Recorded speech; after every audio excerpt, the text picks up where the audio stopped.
যদি মই এনেকৈ গৈছোঁ লুকাই লুকাই মই সমৰ্থকটো তেওঁ লুকাই লুকাই কাকো যদি জনোৱা নাই কাক লগ পালে ক'ত গ'লে তেওঁ এবাৰ কৈছিলে নেপালত ইমান দিন থাকি আহিলে নেপালত কি আছে মই সুধিছোঁ বাংলাদেশ কিমানবাৰ যাবলৈ কি আছে মই সুধিছোঁ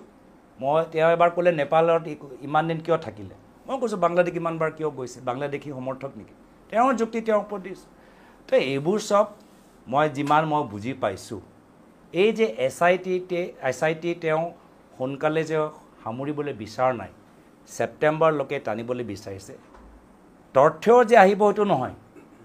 প্ৰমাণ যে পাব সেইটো নহয় এই এছ আই টি যোগেদি তেওঁ বাস্তৱ উদ্দেশ্যটো হ'ল প্ৰয়াত তৰুণ গগৈদেৱৰ ছবিটো বদনাম কৰা প্ৰয়াত তৰুণ গগৈদেৱৰ প্ৰতি মানুহৰ মাজত যে মনোভাৱ চিন্তাধাৰা তাৰ ওপৰত দাগ লগোৱাটো হৈছে তেওঁলোকৰ উদ্দেশ্য সেইকাৰণে প্ৰয়াত তৰুণ গগৈদেৱৰ কেতিয়াবা চৰকাৰক তেওঁ বিভিন্ন কথা দি সমালোচনা কৰে তেখেতক ব্যক্তিগতভাৱে তেওঁ এতিয়া তেওঁ পুত্ৰ হিচাপে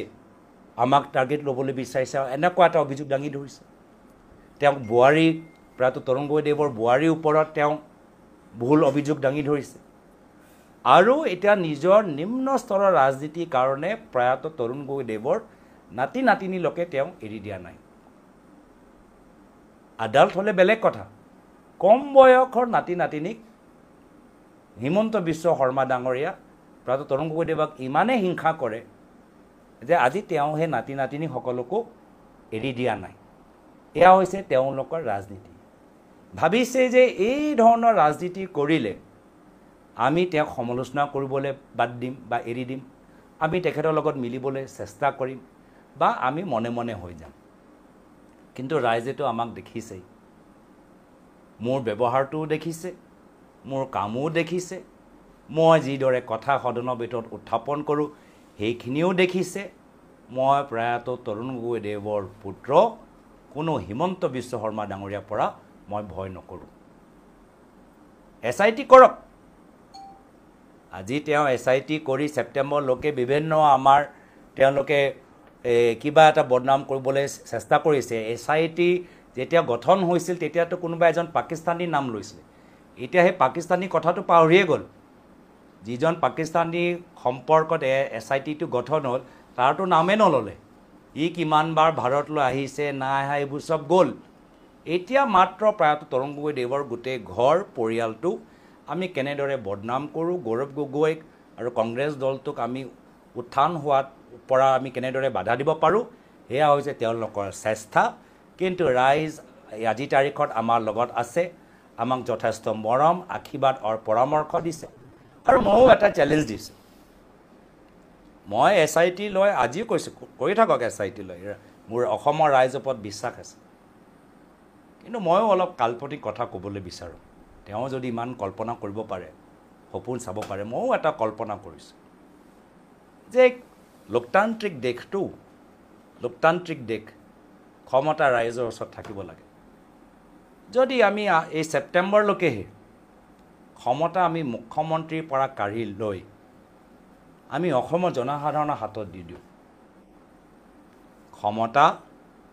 মুখ্যমন্ত্ৰী হিমন্ত বিশ্ব শৰ্মা ডাঙৰীয়াৰ পৰা কাঢ়ি লৈ আমি অসমৰ জনসাধাৰণক আমি দি দিওঁ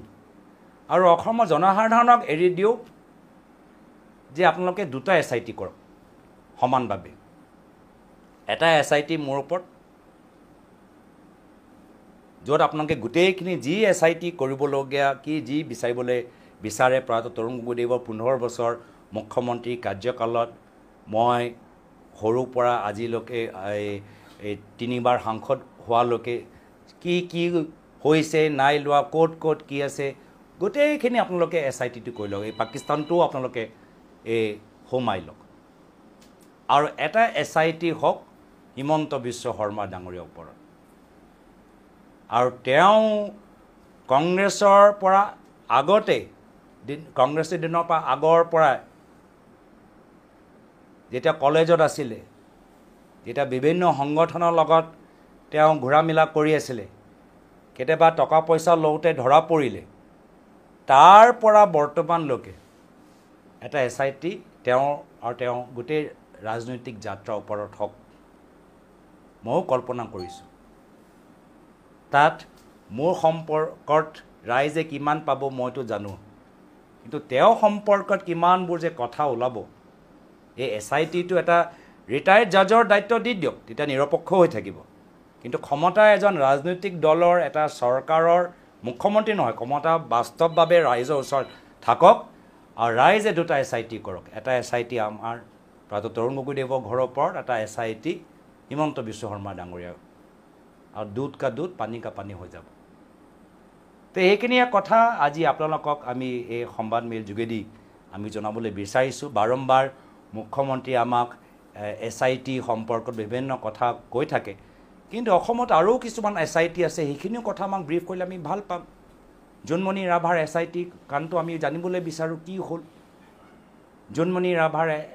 কোনে হত্যা কৰিলে আমি জানিবলৈ বিচাৰোঁ সেই SIT কথাটো আমাক অৱগত কৰক